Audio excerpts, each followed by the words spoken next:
কি ইউটিউবে challenge two এই মুভিটি খুঁজে পাচ্ছেন না? তো কি হয়েছে, আমাকে বন্ধু বানান, আমি মুভির মতো বিনোদন দেব। মুভির মতন বিনোদন চাইলে আমার এই চ্যানেলটি এখনই লাইক এবং সাবস্ক্রাইব করে পাশের বেল আইকনটি বাজিয়ে দিন বন্ধুরা। সহজে আমার বন্ধু হয়ে যান এবং আমার চ্যানেলে লাইক এবং সাবস্ক্রাইব করুন। মুভির মতো বিনোদন চাইলে ভিডিওটি কেটে কেটে কিংবা স্কিপ করে দেখবেন না। লাইক এবং সাবস্ক্রাইব করেছেন তো তাহলে চলুন এবার আমরা মূল তথ্যে চলে যাই।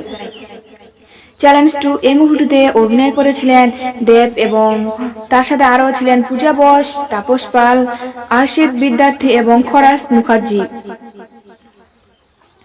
তো বন্ধুরা, এই মুভিটি পরিচালিত করেছিলেন রাজা চন্দ্র এবং লিখেছিলেন এন.কে. সলিল।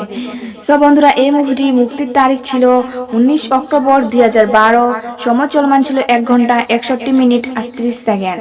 তো বন্ধুরা, আশা করি আমার ভিডিওটি তোমাদের প্রত্যেকের অনেক অনেক ভালো লাগছে এবং আমার পরবর্তী ভিডিও পাওয়ার জন্য আমার বন্ধু হয়ে অবশ্যই আমার চ্যানেলটিতে লাইক এবং সাবস্ক্রাইব করে পাশে থাকবেন। তো বন্ধুরা, লাইক এবং সাবস্ক্রাইব করতে কিন্তু ভুলবেন না। ভালো থাকবেন, সুস্থ থাকবেন, ধন্যবাদ।